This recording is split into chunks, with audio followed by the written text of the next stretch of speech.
বাংলাদেশের আপনার রাজনীতিবিদদের ধিক্কার দিয়ে লাইভটা শুরু করলাম আজকে। কেন? কারণ এই কারণে যে আপনার ধরেন বাই দ্য ওয়ে বলে রাখি যে আমি এখন থেকে আমার মুখ খোলা শুরু করলাম নতুন করে। কাউকে কে কি মানে কে কি বললো, কে কি মনে করলো, উনি ওনাকে কে বাধালেন। সবার আগে দেশের মানুষের স্বার্থ কথা যখন শুরু করেছি আমরা, পিছনে ফিরে যাওয়ার সুযোগ নেই। লেডিস এন্ড জেন্টলম্যান, আজকে প্রথমে বলি যে বিজয় দিবস আজকে আপনারা অবজার্ভ করেছেন, commemorated today, it's great এটা বাংলাদেশের জন্য, বাট ডেফিনেটলি আমরা টেকনিক্যাল কারণে কিছু জিনিস আমরা বলি, আমরা বলতে বাধ্য এগুলা লেডিস এন্ড জেন্টলম্যান বিজয় দিবসকে নিয়ে। তবে আজকে বিজয় দিবসে আপনার নরেন্দ্র মোদীর পোস্ট এই প্রথম বাংলাদেশের জনগণের দৃষ্টি আকর্ষিত হয়েছে, drawn their attention, and রীতিমতো washed away by comments and reactions by Bangladeshi Gen Z ladies and gentlemen। অর্থাৎ মোদীর আজকের এই পোস্টে বাংলাদেশিরা মারাত্মক প্রতিক্রিয়া দেখিয়েছেন এবং তার তুলপাড় সৃষ্টি করেছে ইতিমধ্যেই। এই প্রথম 54 বছর পরে বাংলাদেশের জনগণ, আগে একটা কমেন্ট আমার মনে আছে, আমরা 3 বছর আগে একটা কমেন্ট, একটা প্রশ্ন করেছিলাম, এই কমেন্ট এখন যেহেতু 3 বছর আগে পাচ্ছি না আমি, মানে ওইভাবে না, রাফ ভাবে না, শুধু প্রশ্ন করেছিলাম সেখানে, যেটা আওয়ামী লীগ ক্ষমতা ছিল তখনকার সময়, যে ফেসবুক তো নষ্ট করে ফেলতো তারা, এই বই আমরা প্রতিবাদ করতাম না তখন, মানে গিয়ে তাদের এখানে আপনি আটতে পারবেন না আমার অ্যাকাউন্ট নিয়ে অনেক ক্ষেত্রে, কারণ ফেসবুক তখন আওয়ামী লীগের যারা আছে এরা এখান থেকে এরা নির্দেশ দিত, লিঙ্ক দিত বা ধরে নিয়ে আসতো এখান থেকে চেক করে, এটা একটা ভয়ঙ্কর পরিস্থিতি ছিল। বিজয় দিবসের আজকের এই প্রাক্কালে বাংলাদেশের রাজনীতিবিদ নামক বিবৃতিবাজ, দুর্নীতিবাজ, অদক্ষ, অপদার্থ, মূর্খ, চরম দেশপ্রেমহীন রাজনীতিবিদদের ধিক্কার জানিয়ে আজকের এই দিনে আমার লাইভ শুরু করলাম। Ladies and gentleman, why I say that? আপনারা জানেন যে 1971 সালে বাংলাদেশের স্বাধীনতার 16 ডিসেম্বর যে বিজয় দিবস আমরা পালন করি, সেই বিজয় দিবস নিয়ে ভারতের প্রধানমন্ত্রী নরেন্দ্র মোদী বা ভারতীয় গভর্নমেন্ট 54 বছর ধরে এটা নিজেদের দাবি করে তারা প্রতিষ্ঠা করে, তারা এটা আমরা না যতটা পালন করি, তারা সেটা উচ্ছ্বাসের সহিত পালন করে তারা বিজয় দিবস। সেখানে বাংলাদেশের নামটা পর্যন্ত উল্লেখ থাকে না। অর্থাৎ বাংলাদেশের সাথে যে যুদ্ধ হয়েছে, মানুষ মরেছে বাংলাদেশের, আপনি 30 লক্ষ বলেন আর আপনি 15,000 বলেন, যাই বলেন না কেন, একটা অ্যামাউন্ট তো মরেছে, সেই জায়গাতে বাংলাদেশের নাম নিশানা নাই, কিন্তু তারা বিজয় দিবস পালন করে, এটা তাদের বলে। দীক্ষা দেই ভারতীয় প্রধানমন্ত্রী নরেন্দ্র মোদীর এই মূর্খতাকে এবং বাংলাদেশ বিরোধী এই প্রপাগান্ডাটাকে।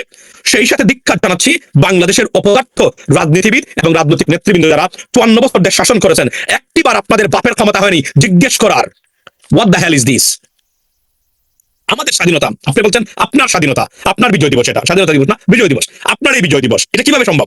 আপনি বলবেন আপনি সহযোগিতা করেছেন। আমি বলেছি গতকালকেও, উনি বলতে পারে তো, বলতে পারে আমাদের প্রচেষ্টায়, আমাদের একমাত্র সহযোগিতায় বাংলাদেশ স্বাধীন হয়েছে, না বাংলাদেশ স্বাধীন হতে পারতো না, তাদের মানুষ আত্মত্যাগ করেছে, আমরা এখানে না। সরাসরি এটা বলছে ভারত পাকিস্তানের যুদ্ধ। এই জন্য আমি গতকালকে প্রশ্ন করেছিলাম, আমার এই জিম থেকে যে লাইভটা করেছিলাম রাত্রে, আমি সেখানে বলেছিলাম, তাহলে প্রশ্ন উঠে যে এই বিজয় দিবস যদি ভারত পাকিস্তান হয়ে থাকে, তাহলে জামায়াত ইসলামের ভূমিকা নিয়ে যদি প্রশ্ন তুলি এখন, তাহলে জামায়াত তো ভারতের বিপক্ষে অবস্থান নিয়েছে, পাকিস্তান তার দেশের পক্ষে অবস্থান নিয়েছে, রংটা কোথায়? Definitely there is a discrepancy, obviously, but technical কারণে এই কথাটা এখন আমাদেরকে বলতে হবে, তাদের অপরাধ কোন জায়গাতে ছিল। এখন বাংলাদেশের দালাল যেগুলো আছে, এবারে দেশের ভিতরে বসা মূর্খ দুর্নীতিগ্রস্ত, 2 টাকা দিলে এদিক সেদিক যায়, এরা আপনাকে না বক্তব্য এবং সবক্তব্য মরে বাদ দেন।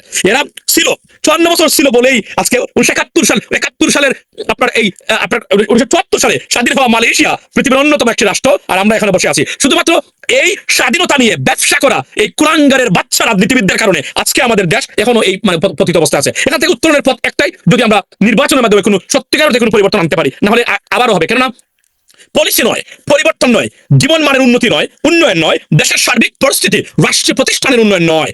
তারা মনে করে 1971 কোনো গান গেয়েই তারা বাংলাদেশে রাজনীতি করবে আর লুটপাট করবে বিজয় দিবসের আপনার এই কি দিয়ে। বিজয় দিবস আমার বাবাই করেছিলেন, আমার দাদাই করেছিলেন, সুতরাং এই দেশটা আমার টাকশাল, আমি এখানে লুটপাট করতেই পারি, কেউ কিছু বলতে পারবেন না।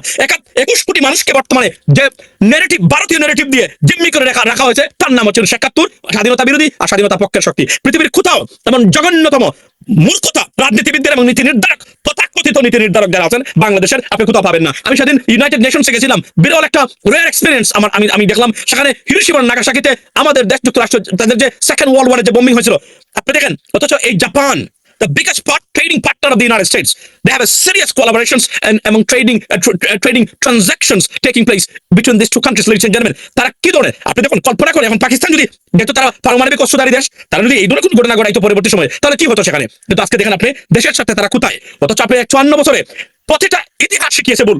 আপনি কমন সেন্সের ভিত্তিতে আমি আজকে প্রশ্ন তুলি, মুক্তিযোদ্ধারা বলছেন আখতারুজ্জামান বলতেছে, মেজর আখতারুজ্জামান, কর্নেল অলি আহমদ, এদের মতো, এদের চেয়ে বড় মুক্তিযোদ্ধা কে হতে পারে? আখতারুজ্জামানের অনেক মানে কথা আছে। আমার সেদিন একটা টকশোতে অনেক মানে একটা উত্তেজনা সৃষ্টি হয়েছিল ওনার সাথে। আমার আই আন্ডারস্ট্যান্ড দ্যাট বদলুক আমার নানানভাবে আপনার, কিন্তু আমার প্রশ্ন হলো এই জায়গাতে, তারা যদি বলে যে আমাদের বুদ্ধিজীবীদের পাকিস্তানিরা হত্যা করে নাই, তাহলে এই প্রশ্নটা মুক্তিযোদ্ধারা যদি এই কথাগুলো বলে, আওয়ামী এবং ভারতীয় দালাল এবং পেতাত্তা ছাড়া এবং তাদের ভিতরে যাদের শরীরে এবং যাদের প্রতিটা সন্তানে এই দাদাদের জিন আছে, তারা ছাড়া, প্রকৃত মুক্তিযোদ্ধা যারা আছেন তারা ছাড়া যদি বলে তারা আমাদের এই 14ই ডিসেম্বর আমাদের শহীদ বুদ্ধিজীবী দিবসে আমাদের বুদ্ধিজীবীরা বুদ্ধিজীবীদের পাকিস্তান হত্যা করে নাই, ওয়ার্ল্ড ডকুমেন্টেড, আপনাকে বলতে হবে পাকিস্তান হত্যা করেছে। ঠিক আছে, পাকিস্তান হত্যা করতেই পারে, এটা তো অমূলক না, যেহেতু তখন পর্যন্ত তাদের প্রেজেন্সটা ছিল, but they were about to go, they were busy to pack up because তখন about the government has the country has fallen, তারা অলরেডি শেষ হয়ে গেছে। সেই সময় তারা লিস্ট করে করে ধরে নিয়ে মুক্তিযুদ্ধ মুনির চৌধুরীর সন্তানকে কি বলেছেন, গিয়ে দেখেন, উনি বলেছেন আমার বাবাকে আপনার এই মানে পাকিস্তানের হত্যা করে নাই। এরা কাঠিয়া আওয়ামী লীগের মানুষ, এরা যদি এই কথা বলে, তাহলে আসুন আমরা এখন জানতে চাই। প্রশ্ন হলো, আমি ভুল হতে পারি, এই কথাটার সাথে আপনি দ্বিমত পোষণ করতে পারেন, you have absolute right, but ladies and gentleman, আমার প্রশ্ন হলো এই কথাগুলা তাহলে মাসুদ কামাল বলছে আপনারা উস্কানি দিচ্ছেন। This son of bitch is a kid. He's an insect for Bangladesh. So don't worry about that. This son of bitch is an insect. What is his contribution to the journalism? What is his contribution to our progress, our democracy? বলেন আপনি আমাদেরকে। এই দালালরা এই দেশটাকে জিম্মি করে রেখেছে, কিন্তু দালালদেরকে ধরা হয়েছে। They are exposed right now. That is the মানে গুড থিং। এটা আমি বলি, আপনি আমাকে বলেন। তো আমি বললাম মানে বুদ্ধিজীবীদের ভারতে মানে কি করেছে, মানে পাকিস্তানিরা মানে হত্যা করেছে। আই আন্ডারস্ট্যান্ড দ্যাট, করতে পারে, এটা একদম করতে পারে না তার তো নয়। কিন্তু প্রশ্ন হলো, তাহলে আপনারা ওয়েল ডকুমেন্টেড এটাকে সেটেল করলেন না কেন 54 বছরে? এটা তো আমি জানতে চাই, কেন করলেন না, কেন করতে পারলেন না? আপনারা ইচ্ছা নাই, কারণ ওই যে ভারতীয় নেগেটিভ বিক্রি করে খাইতে হবে, যেভাবে জঙ্গিবাদ, মৌলবাদ, টেরোরিজম বিভিন্নভাবে হেনস্থা করার চেষ্টা করা হয়। বাই দ্য ওয়ে বলে রাখি যে I condemn the terrorist attack, I mean, in Australia on the occasion of Hanaka in Bondi Beach, ladies and gentlemen, the terrorists, they were come from India, they're not from any other country, and their identity is still in a limbo because they haven't been identified clearly or adequately. There is a mixed reactions about their identity, ladies and gentlemen, but clearly they are coming from India. They're Indian origin immigrants living in Australia, and they committed these atrocities, the terrorist act of terrors or terrorist activities in Australia, ladies and gentlemen. We condemn. I mean, whoever did it in the name of anything, they are the real terrorists. They should be punished and brought to justice and should face the full course and the real course of justice. They're trying to defame, I mean, a really particular religion in the name of this kind of activities. Ladies and gentlemen, please reject this kind of violence, terrorists. I mean, in the sake of, or I mean, honestly speaking, for the greater interest of the peace and prosperity of this world, ladies and gentlemen. So, Bondi বিচের terrorist যারা ছিল, সেই টেরোরিস্টের পরিচয় দে আর ভারতীয়, Indian. তারা ভারত থেকে এসেছে, আমরা জানি না কিভাবে কোন জায়গা থেকে এসেছে, কি করেছে তারা, কার সাথে তাদের সম্পর্ক ছিল, বা they are the terrorist, real terrorist from India, in the name of any religion. They are the real terrorists. They should be punished. I mean, honestly speaking, I urge government, but Australia probably they don't have death penalty. If so, I would urge the Australian government, punished anywhere relating to that, ladies and gentlemen. So here's the stuff. এখন প্রশ্ন হলো এই জায়গাতে আমরা এখন আসি মূল বক্তব্যে। সো আজকে আপনি দেখেন এই নাম দিয়ে বিজয় দিবস, এবং আজকে দেখেন দেশের স্বাধীনতা 54 বছর পরেও এগুলা বিক্রি করে খাচ্ছে এক ধরনের, না আছে পলিসি।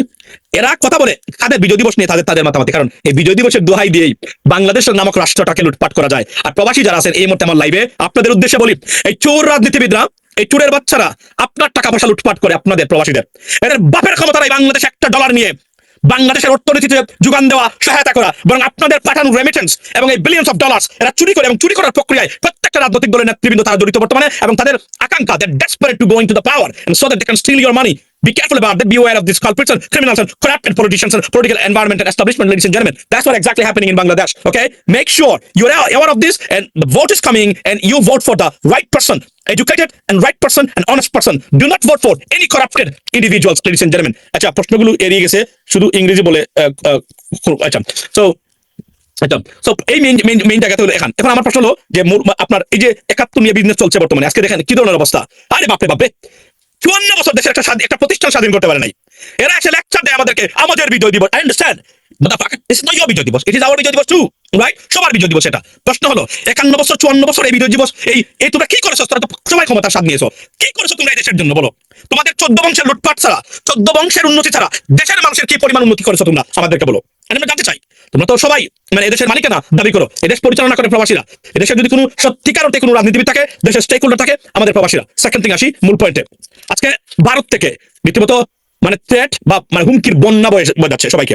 আমি আজকে আমার এই লাইভে আমি দেখতইন বাসায় এবং শেয়ার করে দিচ্ছি, আসনাত আব্দুল্লাহ আল্লাহ যে বলছে যে you are the next target after Hadi, take it seriously, take it seriously, because এটা কাজ তারা করবে। অর্থাৎ তারা বুঝাতে চায় ভারত নিয়ে কথা বললে কারো রক্ষা নেই, এটা তারা করতে চেষ্টা করবে।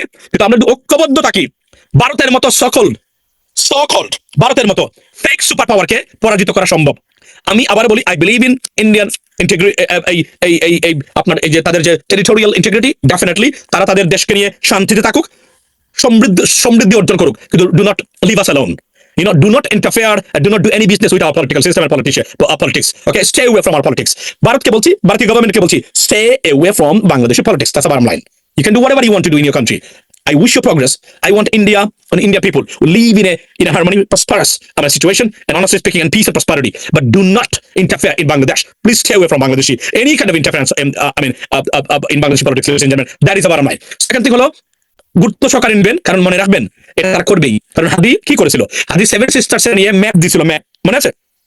এই ম্যাপটা এটা তো সরাসরি তারা জড়িত, আওয়ামী লীগ দিয়ে করিয়েছে, আর তো সরাসরি তারা জড়িত এবং তারাই এটা এক্সিকিউট করেছে, তারাই সম্পূর্ণ করেছে। এখন প্রশ্ন হলো, আমি বাংলাদেশের সরকারকে বলবো, এই মতে এই সরকার যাওয়ার আগে বাংলাদেশে কোনো মৌলবাদ নেই, বাংলাদেশে আছে ভারতীয় মৌলবাদ। বাংলাদেশে এই মুহূর্তে ভারতীয় মৌলবাদে সয়লাভ। এই ভারতীয় মৌলবাদের বিরুদ্ধে আমাদেরকে এবং উগ্র হিন্দুত্ববাদ বা জঙ্গিবাদ, যেটা হিন্দু মানে এটার বিরুদ্ধে আমাকে যুদ্ধ করতে হচ্ছে, এবং ভারতীয় আগ্রাসন নিয়ে। বাংলাদেশের মানুষ মৌলবাদী হতেই পারে না। আর আমরা মৌলবাদ যদি কেউ থেকে থাকে, তাকে সর্বোচ্চ আইনের আওতায় আনা দরকার। এবং মৌলবাদ বলতে ইয়াস, যারা মৌলবাদ আছে এরাও দেখবেন কোনো না কোনো ভারতের সৃষ্টি বাংলাদেশে। আর বাংলাদেশের কোনো প্রকৃত মুসলমান কখনোই সন্ত্রাসী হতে পারে না, কারণ ধর্ম মানে ইসলাম কখনোই সন্ত্রাস হতে শেখায় না। যেটা শেখায় না, আমরা অস্ট্রেলিয়াতে দেখেছি, জীবন বিপন্ন করে মানুষকে বাঁচাতে গেছে। এটাই প্রকৃত অর্থে মানে ধর্ম, এটাই প্রকৃত অর্থে মানে মুসলমানদের দ্বিতীয় হওয়া দরকার। যদিও মুসলমান নামদারি টেরোরিজমের সংখ্যা আছে, এটা বিভিন্ন দেশ বিভিন্ন স্বার্থে তারা তৈরি করে ব্যবহার করতেছে বর্তমানে। কিন্তু কালপ্রিট মুসলমান নামদারি শয়তান যেগুলা, এরা নামে মুসলিম, সত্যিকার অর্থেই এরা খাজাগুলো মুসলমান না, এরা এই ঘটনাগুলোর সাথে জড়িত থাকতে পারে এবং অনেক সময় তাদের নাম আসে। লেডিস এন্ড জেন্টলম্যান, আজকে আপনি দেখেন সব ধরনের সন্ত্রাসকে আমাদেরকে ডিনাউন্স করতে হবে। গতকালকে যে এখানে একটা হামলা, মানে বন্দুকধারীদের দুজন মারা গেছে, একজন মুসলিম আজারবাইজানের। সুতরাং আমরা আবার বলি যে আমাদের ঐক্যবদ্ধভাবে এই সন্ত্রাসী বা মানে সন্ত্রাসকে মোকাবেলা করতে হবে, সবাই মিলে, সব ধর্ম বর্ণের মানুষ মিলে, সাদা কালো আপনার শর্ট টল, সবাইকে মিলে আমাদেরকে এটা মোকাবেলা করতে হবে, লেডিস এন্ড জেন্টলম্যান। সো এখন আসি আমার মূল পয়েন্টে। হাসনাতের পরে যে একটা এসেছে, প্লিজ এটাকে do not take it lightly, it's a very serious matter. মনে রাখবেন, হাদি যে কাজটা করেছিল, সে একটা ম্যাপ দিয়েছিল, ভারতের ম্যাপ। সেই ম্যাপটা ভারতীয়রা খুব গুরুত্ব সহকারে নিয়েই দেখেন তারা বলেছে তারা করবে এবং তারা করছে। হাসনাত আব্দুল্লাহ আছে, বেস্টার ফুয়াদ আছে, আমি যদি বলি, তারপরে আপনার আরো কয়েকজন আছেন, তারা তাদের এই মানে আওতায় আছেন, লিস্টে ডেফিনেটলি আছেন। তবে যদি ঐক্যবদ্ধ আমরা থাকি, মনে রাখবেন এরা যতই নিজেকে শক্তিশালী মনে করুক না কেন, এদেরকে মোকাবেলা করা is a matter of time. আমি জানি না ভবিষ্যতে কোন গভর্নমেন্ট আসবে, তবে সেই গভর্নমেন্টের চিন্তা চেতনার উপর নির্ভর করবে আগামীর বাংলাদেশ কিভাবে হবে। আমি যা দেখতে পাচ্ছি এখন ভেরি ব্যাড। এখন আমি আর একটা পয়েন্ট এখানে উল্লেখ করতে চাই, সেটা হলো জুলাই জুকার দেশদ্রোহীগুলো পাগল হয়ে গেছে। আচ্ছা, জুলাই যারা, এরা জুকার নয়, এরাই বাংলাদেশকে রক্ষা করেছে। এদের নাম ইতিহাসের স্বর্ণাক্ষরে লেখা থাকবে, আমরা ভারত থেকে বাংলাদেশকে মুক্ত করেছে এরা।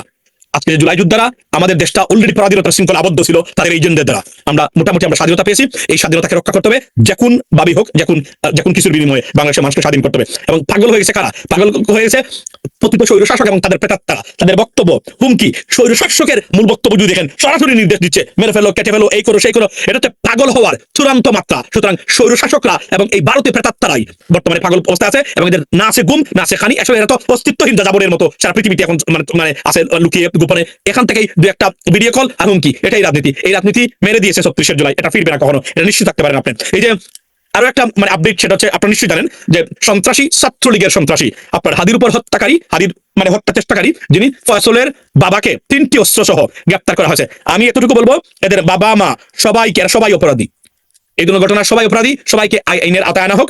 এবং তার বাবা তো অফকোর্স, তার কাছে অস্ত্র কিভাবে থাকলো? সুতরাং আমি মনে করি এটা সঠিক কাজ করেছে এবং এটা হওয়া উচিত। এবং এই ফয়সলদের যারা মানে হাদিদেরকে মানে হত্যার পাত্র বানিয়ে দিচ্ছে, মানে যখন ভাবে উৎসাহ দিয়ে, উস্কানি দিয়ে, এই যত কুলাঙ্গার এবং লেসপেন্সার আছে, সোশ্যাল মিডিয়া অ্যাক্টিভিস্ট নামদারি, রাজনীতিবিদ নামদারি টুকাই কয়েকটা আছে, এখন নিজেদের করে বড় রাজনৈতিক নেতা মনে করে, অথচ 2 টাকা দিয়ে এদেরকে কিনা যেত, রাইট? সেকেন্ড থিং হলো আপনার এই যে মানে সাংবাদিক নামদার যত আছে, প্রত্যেককেই আইনের আওতায় আনা উচিত, কেননা বাংলাদেশের অস্তিত্বের জন্য এদেরকে মোকাবেলা করতে হবে। আমরা যদি ঐক্যবদ্ধ থাকতে পারি, 2 একটা রাজনৈতিক দল ঐক্য বিনষ্ট করার চেষ্টা করে যাচ্ছে, কেননা তাদের রাজনৈতিক অর্ধেকেই কোনো না কোনোভাবে অকুপাইড বাই দ্যাট রেসপেন্সার এবং ভারতীয় এজেন্ট দ্বারা। আমরা শঙ্কিত, আতঙ্কিত, এরা যদি কখনো সুযোগ পায় কেমন বাংলাদেশ উপহার দিবে, আমি সত্যিকার অর্থেই আতঙ্কিত, কেননা তাদের মূল এজেন্ডা এবং আইডিওলজি থেকে তারা বিচ্যুত বলে মনে করি আমরা, ladies and gentleman. Second thing হলো আরো একটা গুড নিউজ আপনার সেটা আপনার দিতে চাই, সেটা হলো যে যুক্তরাষ্ট্রের বাজারে বাংলাদেশের পণ্য রপ্তানি মানে ইতিহাস মানে ব্যঙ্গে নতুন ইতিহাস সৃষ্টি করেছে। এরপরে ডক্টর মোদী গভর্নমেন্টের অধীনে ইতিহাস ব্যঙ্গে নতুন ইতিহাস সৃষ্টি করেছে। যুক্তরাজ্যের বাজারের প্রেডিকশন হলো যে দেশ থেকে বর্তমানে বাংলাদেশ বিরোধী সবচেয়ে বড় প্রপাগান্ডা চালানো হয় সেই যুক্তরাজ্য। আমি যারা ইংল্যান্ডে গিয়ে অবস্থান করেছে আওয়ামী লীগের স্পেন্সাররা, তাদের উদ্দেশ্যে বলতে চাই, you should be ashamed of yourself, shame on you that যে দেশে সারাদিন বসবাস করে কুত্তার মতো ওয়ার্কিং এট পিপল, রাইট, নিয়ন্ত্রণহীন ভাবে, সেই দেশ বাংলাদেশের এই সরকারের প্রতিটা কাজকে কতটা রেকগনাইজ করেছে সীমাহীন ভাবে। এর একটা উৎকৃষ্ট উদাহরণ হলো বাংলাদেশকে শুল্কমুক্ত পণ্য, মূত্র না মূত্র, এটা ভারত থেকে আসছে শব্দটা, আদিনিবাস সংস্কৃতি শব্দ থেকে আসছে মূত্র খাওয়া। পৃথিবীতে একটি মাত্র জাতি যারা যে কোনোভাবে হোক না কোনো কিছু মূত্র খায়। পৃথিবীতে কোনো সায়েন্স বলে না আপনি প্রাণী হোক মানুষ হোক যেই হোক না কেন কারো মূত্র আপনি খেতে পারেন, কিন্তু ওনারা খাচ্ছেন। তারা মনে করেন এটা পৃথিবীর কোনো ধরনের আপনার মানে রিসার্চ প্রমাণ করে নাই মূত্র কারণ কোন মানুষের শরীরের জন্য ভালো হতে পারে। মূত্র একটা দূষিত প্রাণী, পানীয়, কেননা সারা শরীরের সাক করে সব দোষ যা আছে, একদম যা আছে ভিতরে সমস্যা সবকিছু মূত্র এবং টয়লেটের সাথে বের হয়ে যায়, বিশেষ করে মূত্রের সাথে। সেই মূত্র আপনি খাওয়ার পরে আপনি বলবেন এটা মানে শরীরের জন্য ভালো। এর চেয়ে বড় মানে বিপদগ্রস্ত মানুষ এবং ফ্যানাটিজম হতে পারে না, লেডিস এন্ড জেন্টলম্যান। সো এটা আমার পয়েন্ট না। মেইন পয়েন্ট হলো হাসনাত আব্দুল্লাহর উপরে হামলা হতে পারে, কেননা ভারত এটা বুঝিয়ে দিতে পারে যে আমাদের বিরুদ্ধে কথা বলবেন আপনাদের অস্তিত্ব হবে না। আমরা যদি ঐক্যবদ্ধ থাকি আমাদেরকে, এবং তারা যদি এগুলা করে তাদের স্পেন্সার যারা আছে এদেরকে বাংলাদেশে সর্বোচ্চ আইনের আওতায় যেন আনা হয় এবং যেন গুনাহ করে কোনো বাংলাদেশের উপর আক্রমণের চেষ্টা তারা না করে। এটা হচ্ছে বক্তব্য। যদি আমেরিকান ডিফেন্স সেক্রেটারি পিট হ্যাজকেট বলেছেন যে কোনো আমেরিকানদেরকে যদি কোনোভাবে পৃথিবীতে হেনস্থা করা হয়, তাকে হয়রানি করা হয়, মানে তার 14 বংশের গুম হারাম করে দিবেন উনি, গতকালকে উনি বলেছেন 2 দিন আগে। বাই দ্য ওয়ে, এখানে একটা জিনিস গুরুত্বপূর্ণ। সেকেন্ড থিং হলো মোদির যে পোস্টটা, ভারতীয় প্রধানমন্ত্রী নরেন্দ্র মোদীর আজকের পোস্টটা, আমি ধিক্কার জানাই নরেন্দ্র মোদীকে, ধিক্কার জানাই ভারতীয় গভর্নমেন্টকে, সেই সাথে ধিক্কার জানাই আমি আমাদের রাজনীতিবিদদের। তা এখন আগামী ইলেকশনে ম্যানিফেস্টোতে থাকতে হবে যে আমি এটা চাই রাজনৈতিক দলগুলো বলুক, যদি কোনো দল বলে না যে যদি নরেন্দ্র মোদী সমান লেভেলের পোস্ট দেয় বা ভারতকে ক্ষমতায় গেলে বিএনপি বা জামাত তার প্রতিবাদ করবেন কিনা, এটা ম্যানিফেস্টোতে অন্তর্ভুক্ত করে বলতে হবে। যদি না বলতে পারেন কেউ, আমি তাকে ভোট দেওয়ার জন্য উৎসাহিত আপনাদেরকে করবোই না, বরং আমি বলবো উনাদের কাছ থেকে, এই যে 2টা দল বললাম যারা এটা করবেন তাদের কাছ থেকে দূরে থাকার জন্য। কেননা বলতে হবে ক্ষমতায় গেলে আপনি ভারতীয় হাই কমিশনার ডেকে এনে যদি এই ধরনের ঘটনা করে থাকেন তীব্র প্রতিবাদ আপনি জানাবেন। কারণ আমাদের স্বাধীনতাকে তাদের নিজেদের স্বাধীনতা বলে স্বাধীনতা চোর। আপনি দেখেছেন বিজয় দিবস চোর হচ্ছে বর্তমান ভারতীয় গভর্নমেন্ট, আমাদের বিজয় দিবস চোর। বিজয় দিবস চোর, বিজয় দিবস চোর। এরা ছাগল চুরি করে বর্ডারে। কল্পনা করতে পারেন কতটা নিকৃষ্ট নিম্নমানের। এবং এই পৃথিবীতে বর্তমানে যত ধরনের ক্রাইম হচ্ছে, ডিজিটাল ক্রাইম, সব ভারতীয়রা জড়িত। বর্তমানে আপনি আমেরিকাতে দেখেন কি ধরনের অবস্থা, ফ্রড কাকে বলে, ইউনিভার্সিটি H1B ভিসা থেকে আপনি দেখেন সবাই এখানে তারা জড়িত। আপনি ভারতে দেখেন একই অবস্থা জড়িত, কিন্তু ইংল্যান্ডে। কিন্তু সমস্যা কি জানেন? সমস্যা হলো এগুলার বেনিফিশিয়ারি বা প্রোডাক্ট, এই ফ্রডের প্রোডাক্টটা কারা কিনে? প্রোডাক্টটা কিনে হচ্ছে পাকিস্তানি বাংলাদেশিরা। দ্যাটস ওয়াই তারা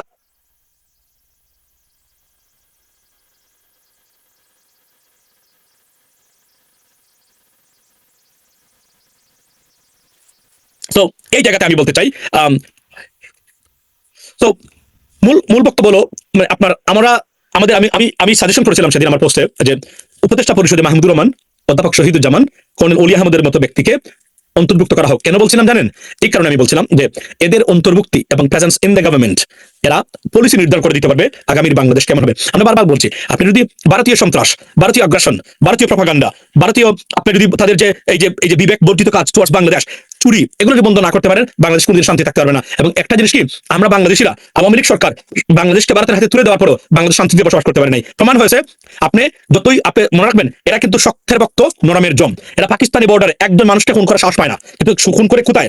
যদি পাকিস্তানিরা কোনো ভারতীয় সৈন্যকে আঘাত করে, এরা বাংলাদেশের বর্ডারে এসে আমাদের মানুষকে তারা হত্যা করে, ওরা প্রতিশোধ নেয়। এস দো তুমি মুসলমান আমি মুসলমান, তোমাকে আমি মারবই। এটা হচ্ছে ভারতের নীতি, লেডিস এন্ড জেন্টলম্যান। সো মূল জায়গাটা হলো যে আপনার হাসনাত আব্দুল্লাহকে সতর্ক, এবং যারা আমাদের সবাইকে সতর্ক থাকতে হবে। তো আমরা যদি ঐক্যবদ্ধ থাকি, আমরা যদি আমাদের রাজনীতি যদি দালাল মুক্ত করতে পারি, প্রেতাত্মা যারা আছেন বর্তমানে নতুন নব্য ভারতীয় প্রেতাত্মা, মনে রাখবেন এরা 10 বছর ঈদের নামাজ পড়ে নাই, এরা বাংলাদেশের সম্পদ নয়। 10 বছর কোনো ঈদের নামাজে যায় নাই, একটা ফকিরকে জীবনে $1 ভিক্ষা দেয় নাই। এরা আমাদের বর্তমানে সোশ্যাল মিডিয়া অ্যাক্টিভিস্ট, দেখবেন কি বড় বড় বক্তব্য। তারপরে আমাদের সাংবাদিক, আমাদের রাজনীতিবিদ, এই চুর, দুর্বৃত্ত, বুর্বক, লেখাপ্রাহীন, নামদারি সাংবাদিক, এই সেই এদেরকে আমরা আইনের আওতায় আনতে হবে। এই যে আপনার আনিস আলমগীর, সে দেখেন সে ইনডাইরেক্টলি, মনে রাখবেন আনিস আলমগীর হচ্ছে বাংলাদেশ জাতীয়তাবাদের দুশ্মন। বিএনপি এই জিনিসটা বুঝতে ব্যর্থ বলেই বিএনপির আজকের বর্তমানে এই কনফিউশন তৈরি হয়েছে বিএনপির ভবিষ্যৎ নিয়ে। বিএনপি যদি শহীদ প্রেসিডেন্ট জিয়াউর রহমানের আদর্শটা ঠিক মতো ধরে রাখতে পারতো, যেভাবে ডক্টর মঈন খানরা এখনো ধরে রাখতেছেন, বেগম খালেদা জিয়া, তাহলে বিএনপি নিয়ে কথা বলার সাহস দুঃসাহস কেউ দেখাতো না। কিন্তু আনফর্চুনেটলি বর্তমানে যা হচ্ছে অনেক ক্ষেত্রেই, ওই ধরেন এখন আমি দেখলাম আমাদের ছাত্র দলের একজন ভাই, উনি বলছেন যে আপনার হাদির বউ কোথায়? ভাই আপনি হাদির বউ দিয়ে কি করবেন? আপনি আপনার বউ দেখান, যদি দেখাইতে হয়। তার বউ দেখাবে না। আপনি আমাকে বলেন, আপনি কি আমার বউ কখনো দেখেছেন? তা হাদির বউ সে তো একজন অন্য লেভেলের মানুষ, তার বউ আপনি দেখলেন না, তার বউ নিয়ে আপনাকে কেন পরিচিত হবে? এই ধরনের মানসিকতা থেকে বেরিয়ে আসতে হবে। আমরা চাই আপনারা এডুকেটেড হন, আপনারা বিবেকবান রাজনীতিবিদ হন। যদিও আমাদের ছাত্র রাজনীতি মোটামুটি 95% ছাত্রদেরকে আগেই দূষিত এবং দুর্নীতিগ্রস্ত চাঁদাবাদ বানিয়ে রেখে দেয়। সুতরাং এদের প্রোডাকশন যখন রাষ্ট্র লেভেলে যাবে, সেখানে আপনি এর চেয়ে বেশি কিছু আশা করতে পারবেন না। কারণ ছাত্র রাজনীতি মানেই হচ্ছে দুর্নীতি, মানেই হচ্ছে চাঁদাবাজি, মানেই হচ্ছে আপনার টেন্ডারবাজি, মানেই হচ্ছে কি আপনার দখলদারিত্ব। এর বাইরে সব ছাত্রদের কথা বলছি আমি। বর্তমানে ছাত্র রাজনীতি মানেই হলো এই দূষিত অবস্থা। সুতরাং এর চেয়ে বেশি আপনি দূরে যেতে পারবেন না। তো আচ্ছা, সুন্দর কথা বলছেন, ছাগল চুরি করে বিজয় দিবস চুরি করে। আমি এতটুকু বলছি যে বিজয় দিবস নিয়ে যারা বেশি দেখবেন অতিরিক্ত আবেগ, সবার পৃথিবীতে কোথাও আপনি এত আবেগ পাবেন না, কিন্তু এই আবেগবান রাজনীতিবিদরাই সবচেয়ে সবার আগে আপনার সম্পদ চুরি করে বিদেশে পাচার করে এবং এই টাকা দিয়ে তার সন্তানদেরকে বিদেশে রাখে। আর আপনার সন্তানরা আপনার লেখাপড়া করার পর একটা চাকরির জন্য হন্য হয়ে খোঁজে। এবং একজন খেয়ে বলেছিল সেদিন এই বক্তব্যটা, আমি সম্ভবত ভুলে গেলাম, বদলুখের নামের সাথে জামাত ইসলামী, উনি বলছিলেন যে বাংলাদেশ কি গরিব? গরিব হলে $235 বিলিয়ন পাচার হয় কিভাবে? আজকে একটা তথ্য দিই আপনাদেরকে। আজকে যে পৃথিবীতে সবচেয়ে বড় রিজার্ভের যে একটা তালিকা প্রকাশ করেছে, সেই তালিকাতে $174 বিলিয়ন হচ্ছে ইউনাইটেড কিংডমের। অথচ বাংলাদেশ থেকে 10 বছরে 12 বছরে $235 বিলিয়ন পাচার হয়েছে। অর্থাৎ ব্রিটেনের রিজার্ভের চেয়েও $50 বিলিয়ন, $70 বিলিয়ন বেশি টাকা বাংলাদেশের আওয়ামী লীগ সরকার পাচার করেছে। তাহলে আমরা কি গরিব দেশ? কিন্তু এই টাকা যদি আমাদের থাকতো, তাহলে আপনি রিজার্ভের তুলনায় গেলে আমরা এখন 3 নম্বরে থাকতাম, 5 নম্বরে থাকতাম, ওই তালিকায় কেনাডার উপরে থাকতাম আমরা। আপনি কল্পনা করেন, এরা হচ্ছে বিজয় দিবস আর স্বাধীনতা কেন জানেন? এই স্বাধীনতার দোহাই দিয়েই এই সান অফ বিচ করাপ্টেড পলিটিশিয়ানরাই এই দেশটাকে লুটপাট করেছে, এই দেশের মানুষকে তারা মানুষের সর্বশান্ত করেছে, সম্পদ লুটপাট করেছে। কেননা তাদের তো আর কোনো কিছু অফার দেওয়ার নাই, একটাই অফার, আপনি 71-এর পক্ষে, আমি 71-এর বিপক্ষে। আসুন, আগামী ইলেকশন যেন হয় পলিসি নির্ভর, প্রগ্রেসিভ এজেন্ডা নির্ভর। আপনি 71 নিয়ে পৃথিবীতে এর চেয়ে বড় বই রীতা হয়েছে রাষ্ট্র টু রাষ্ট্র, কান্ট্রি টু কান্ট্রি, কিন্তু এতটা প্রচার রাজনীতি আপনি পৃথিবী কোথাও পাবেন না। আপনি যখন 54 বছর আপনি ক্ষমতায় ছিলেন, সবাই আছিলেন, আপনারা শহীদ বুদ্ধিজীবী দিবসের যেহেতু এটা নিয়ে বিতর্ক আছে, আপনি বের করতে পারলেন না। ভারতের লেখা ইতিহাস আমাকে পড়াচ্ছেন, আমার সন্তানকে পড়াতে চান, তারাও যেন বুলের ভিতরে থাকে। আমি মনে করি এটা আমাদের গ্রহণ করা উচিত নয়। সত্যিকারের ইতিহাস যেটা আপনারা করতেই পারলেন না, স্বাভাবিকভাবে আসবে, প্রতিটা ক্ষেত্রে আপনারা দুর্নীতি করেছেন। বাংলাদেশের ইতিহাস নিয়ে এমন বিকৃতি, প্রকৃত তথ্য উপস্থাপন না করে 54 বছর এই পচা দুর্গন্ধযুক্ত অপদার্থ বিবেকহীন করাপ্টেড দূষিত চুরের বাচ্চা রাজনীতিবিদরা আমাদেরকে শিখিয়েছে ভারতের লেখা ইতিহাস এটাই পড়তে হবে, এটাই জানতে হবে। না, আমরা এখন এডুকেটেড, নতুন জেনজি, আপনার এডুকেটেড। আপনাদের দেওয়া ভারতীয় ইতিহাস আমার সন্তান আর পড়বে না বাংলাদেশের। আমার সন্তান তো নাই, বাংলাদেশে নাই, কিন্তু আমার যে আরো যারা আছে ভাতিজা বা আমার যে আত্মীয় স্বজনের সন্তান আছে, আমি বলবো এই ইতিহাসগুলো আর পড়বে না। এবং এই ইতিহাসগুলো যেন প্রশ্ন না করা হয় আগামীতে, এটা আমি, কেননা কি বলবে তারা? সারা জীবন পরে আসছে তারা, একটা এখন শুনে আরেকটা, সারা জীবন পরে আসছে যে শহীদ প্রেসিডেন্ট জিয়াউর রহমান উনি একজন বীরুত্তম সেক্টর কমান্ডার। এখন শুনি আমরা আওয়ামী লীগ বললো উনি নাকি পাকিস্তানের গোয়েন্দা সংস্থার এজেন্ট, উনি মুক্তিযুদ্ধ করেন নাই, উনি এই করেন না সেই করেন নাই। এটার প্রতিবাদ এই সুশীল সমাজটা করবে কিনা? এখন মুক্তিযোদ্ধাকে বলছে সে মুক্তিযুদ্ধ করেনি, তাহলে জিয়াউর রহমানকে যে ইতিহাস সারা জীবন পড়ে আসলাম, তাহলে সেক্টর কমান্ডার 11টা সেক্টরের ভিতরে উনি একটা সেক্টর কমান্ডার ছিল, তাহলে আমাকে আপনি বলেন এটা তো আওয়ামী লীগ ইতিহাস বিকৃতি করেছে, এর প্রতিবাদ কে করবে? তাহলে আমরা জানবো না, রাইট? যেখানে শেখ মুজিবুর রহমান জানতেন না যে স্বাধীন হয়েছে, উনাকে আপনারা বলে দিলেন সবকিছু। যেখানে বলছে উনি 3 লক্ষ মানুষ শহীদ হয়েছে, উনি বলে দিলেন এটা 30 লক্ষ মানুষ শহীদ হয়েছে। এটা কোন কথা? পৃথিবীর কোন দেশের ইতিহাস এমন জঘন্যতম মিথ্যাচার এবং ভুল তথ্য ভর্তি এবং ভরপুর? আপনি আমাকে বলেন। এখন আপনি বলবে যেটা পাকিস্তানের দালাল, আমি ভারতীয় দালালের বাচ্চা আপনাদেরকে বলছি 54 বছরে এই যে ডিসপিউটেড ইস্যুগুলো কেন সেটল করা হলো না জানতে চাই আমি, এটা আমার জানার ইচ্ছা। আমি তো ক্ষমতায় ছিলাম না, কেন আমরা পারলাম না গড়ে গড়ে গিয়ে শহীদের সংখ্যা বের করা? কেন পারলাম না শহীদ বুদ্ধি দিবস 14 ডিসেম্বর বুদ্ধিজীবীদের হত্যা করা হয়েছে, কেন মুনির চৌধুরী সন্তান বলেন তার বাবাকে পাকিস্তানে হত্যা করে নাই? তো কে করেছে? আমরা জানতে, কর্নেল অলি আহমদ যখন বলেন বুদ্ধিজীবীদেরকে পাকিস্তানে হত্যা করে নাই, কে করেছে? কেন আমরা জানতে পারলাম না? আমি তো বলছি না পাকিস্তানে করে নাই, তাহলে এই কথা, এই লোকগুলো এই কথাগুলো বলে এই বিরুদ্ধে মামলা করুন, মামলা হোক, আমরা জানতে চাই। সঠিক একটা ইতিহাস একটা দেশের পৃথিবীতে এই রাজনীতিবিদরা বিশ্বাস করেন, যখন লেকচার দেয় প্রতিদিন, আর আপনারা এই লেকচার শুনেন, এর চেয়ে বড় আপনাদের ওয়েস্ট অফ টাইম আর হতে পারে না। কি শুনেন এদের কাছ থেকে? কি বলার আছে এরা? আপনি আমাকে বলেন, 54 বছর একই লেকচার দেয় এরা, জানে না কোনো কিছু, পড়তেও পারে না ঠিক মতো, লেখাপড়া তো সীমাবদ্ধ হয়ে দেয় অনেকেরই। একই লেকচার, এই করেছি সেই করেছি, সে গিয়ে বলে আমি মুক্তিযোদ্ধা, সে ক্ষমতা থেকে আসলে বলে সে বলে না মুক্তিযোদ্ধা না। তোরা যে একে অপরকে মুক্তিযোদ্ধা একে অপরকে রাজাকার বলছস, আমরা আসলে কি করবো মাঝখানে বসে? আমার সন্তানরা কি একবার 5 বছর তোর বক্তব্য আর এর পরের বছর তোর বক্তব্য শুনবো? এগুলা কত? এগুলো বন্ধ হওয়া দরকার। মুক্তিযুদ্ধ 1971 নিয়ে ভরসা করে বুট চাইতে গেলেই বুট প্রত্যাখ্যান করে দিবেন আপনার জন্য না, আপনার সন্তানের জন্য। আমি বলে যাচ্ছি আজকে, কেননা যখনই দেখবেন বলে না আমি বিচার বিভাগকে যুক্তরাষ্ট্রের বিচার বিভাগের মতো স্বাধীন করে দিব, my judiciary will be same as qualityful as the United States of America, তাকে মানে বিচার বিভাগের ওই গুণগত পরিবর্তন। আমি দুর্নীতি দমন কমিশনকে পৃথিবীর বিখ্যাত দুর্নীতি দমন কমিশন বানাবো। আমি ইলেকশন কমিশন কেমন ভাবে বানাবো যখন আপনার ভোট কেউ চুরি করতে পারে না। আমি আমি পুলিশ কেমন ভাবে দিব যে পুলিশ যেন টাকা ঘুষ খেয়ে মানে আপনার মানে এই অপরাধীর মানে যে অপরাধ করেছে তাকে অপরাধী, যে করে নাই তাকে আপনার এই যে আপনার অপরাধী মানে এই প্রচেষ্টা যে জীবনে না করতে, এই ধরনের প্রচেষ্টা ছাড়া আমি আন্তর্জাতিক মানে এডুকেশন দিব, আন্তর্জাতিক মানের সিস্টেম আমি করবো। আমি এই ক্ষেত্রে সামাজিক সোশ্যাল বেনিফিটে সামাজিক নিরাপত্তা খাতে আমি বাংলাদেশের মানুষকে সহায়তা করবো। এর বাহিরে যদি কোনো কথা বলে দালাল ভোট দিবেন না, দিবেন না আনলেস আপনি ভারতীয় এজেন্ট হন। হ্যাঁ, ভারতীয় এজেন্ট হলে আপনাকে দালাল এবং হলে আপনাকে দিতে হবে ভোট, এর কোনো আপনার এই মানে আর কোনো বিকল্প নাই লিডিস এন্ড জেন্টলম্যান। সো আমি আজকে এতটুকু আপনাদেরকে বলবো যে এই ৭১ নিয়ে যে দালালের বাচ্চারা, ভারতীয় দালালের বাচ্চারা, দেশদ্রোহীরা, মুনাফেকরা, মূর্খ রাজনীতিবিদরা, টুকাই রাজনীতিবিদরা, জ্ঞানহীন পশু, পৃথিবীর নিকৃষ্ট করাপ্টেড পলিটিশিয়ান যারা আছে দুনিয়ার মধ্যে, এই বাংলাদেশিরা যদি বক্তব্য দেয় প্রশ্ন করবেন যে ৫৪ বছরে আপনি ৫বার ক্ষমতায় ছিলেন, আপনি ছিলেন ২বার, আপনি ছিলেন ১বার। আমি একটা উদাহরণ দিচ্ছি, সেটেল কেন করেন আপনি? আপনি আমাকে বলেন, যদি সেটেল নাই করে থাকেন আপনি, তাহলে এগুলো নিয়ে বক্তব্য দিবেন কেন আপনি? এখন আপনি বলছেন আপনার মানে নেতা মানে আমি উদাহরণ দিলাম, ধরুন বিএনপি কাউকে জিজ্ঞেস করতে পারবেন আপনি বলছেন আপনার নেতা বীর মুক্তিযোদ্ধা, উনি সেক্টর কমান্ডার, আওয়ামী লীগ বলছে উনি আইএসআই এজেন্ট ছিল। বলেন আপনি আমাকে, আমি কারটা বিশ্বাস করবো? কেন আপনারটা বিশ্বাস করবো, কেন তারটা বিশ্বাস করবো না? এটা উত্তর আপনি স্পষ্ট করেন যখনই যাবে এই উত্তরগুলা। আর যদি বলে যে আমি পলিসিগত কারণে আমি পরিবর্তন করতে চাই বাংলাদেশের মানে আপনার এই রাষ্ট্র মানে শাসন ব্যবস্থার মানুষের শাসন নিয়ে আসতে চাই, গুণগত পরিবর্তন নিয়ে আসতে চাই, আইনি শাসন প্রতিষ্ঠা করতে চাই, I need your support, I need your vote, go for it. আর যদি বলে আমি ৭১ এই করেছি, ৭২ সেই করে নাই, এ দালাল, এ ভারতীয় এজেন্ট, ভোট দিবেন না, do not vote for them. That is the bottom line. আপনি করবেন, মনে রাখবেন এখন যারা এই ভারতীয় এজেন্ট সেজেছে, এরা আওয়ামী লীগ নাই, এই জন্য এরা অনেকেই বিএনপির পক্ষে, অনেকেই এই দলের পক্ষে, অনেকে সেই দলের পক্ষে। আসলে এরা ১০ বছরের ভিতরে ঈদের নামাজ পড়ে নাই, ১০ বছরের বা তার ১৪ বংশ তার বাবার আমল ফকিরকে ১ টাকা ভিক্ষা দেয় না। এরা ইনহিউম্যান, অমানবিক, নিজের স্বার্থে তারা সারাদিন এই কাজগুলো তারা করে থাকে। এদেরকে না বলুন লেডিস এন্ড জেন্টলম্যান। আমি আবার বলছি, এই ইলেকশনে রং মানুষকে ভোট দিবেন, আপনার সন্তান বিকৃত হবে সারা জীবন, হয়তো একসময় আত্মহত্যা করতে পারে তার যোগ্যতা থাকার পরেও তার কাজ না পাওয়ার ক্ষেত্রে। আর যা শুরু হয়েছে এখন সারা পৃথিবীতে, বাংলাদেশে আপনাকে থাকতে হবে। অনেক দেশ আগামীতে ইমিগ্রেশনের জন্য মুসলিম কান্ট্রি থেকে বন্ধ হয়ে যাবে, যেভাবে ষড়যন্ত্র চলছে মুসলমানদের মানে বিরুদ্ধে, লেডিস এন্ড জেন্টলম্যান। সুতরাং থাকতে হবে আপনাকে বা বাংলাদেশেই এই দেশটাকে বসবাসের উপযোগী করে তুলুন। এদেশ বসবাসের অনুপযোগী কেন? তার একটা উৎকৃষ্ট উদাহরণ হলো আপনার ঢাকা শহর, আপনার ক্যাপিটাল, পৃথিবীর সবচেয়ে আপনার মানে বসবাসের অযোগ্য শহর কেন হলো? আপনি আমাকে বলেন। আজকে দেখলাম আমাদের এয়ারপোর্টে আপনার একজন ম্যাজিস্ট্রেট, উনি পরিবর্তন নিয়ে এসেছেন। আপনি আমাকে বলেন, আমি সিলেটের যত মানে চুরের বাচ্চা, মূর্খের বাচ্চা, লাঙ্গল টু লন্ডন সিলেটিরা রাজনীতিতে আছে বা আমেরিকা আছে, তাদের উদ্দেশ্যে বলতে চাই, কেন মানে জেলা প্রশাসক সারোয়ার আলমকে এই পরিবর্তনগুলো আনতে হবে? কেন তোমরা ক্ষমতা থাকার পরেও আমাদের সিলেটের এই পরিবর্তনগুলো হলো না? তাহলে তোমরা যে লেকচার দাও, লেকচার তোমরা দিবা নাকি সারোয়ার আলম দিবে? এই প্রশ্নটা আমি জাতির সামনে তুলে ধরতে চাই এবং জিজ্ঞেস করতে চাই আপনাদেরকে, লেডিস এন্ড জেন্টলম্যান। সো আবার বলছি, যদি শত্রু চিনতে ভুল করেন, আপনার সন্তান সেই শত্রু দ্বারা পরাভূত হবে এবং বিপদগ্রস্ত হবে তার জীবন, বিপদগ্রস্ত হবে তার সন্তানের জীবন। যদি এটা না চান, এমন কাউকে ভোট দিতে হবে, এমন দলকে ভোট দিতে হবে যারা সত্যিকার অর্থে আর যাই হোক অন্তত বাটপারি আপনার সাথে করবে না, উন্নয়ন না করতে পারুক, অনুন্নয়ন করবে না। চুর, বদমাস, বাটপার, দান্দাবাজ, মূর্খদের ভোট দিবেন না, এখান থেকে বিরত থাকুন যদি আপনার সন্তানের সাথে প্রতারণা না করতে চান। লেডিস এন্ড জেন্টলম্যান, এর চেয়ে বাহিরে আর কিছু নেই। কারণ এদের দেশপ্রেম নাই, এদের আছে কি জানেন? চেতনা প্রেম।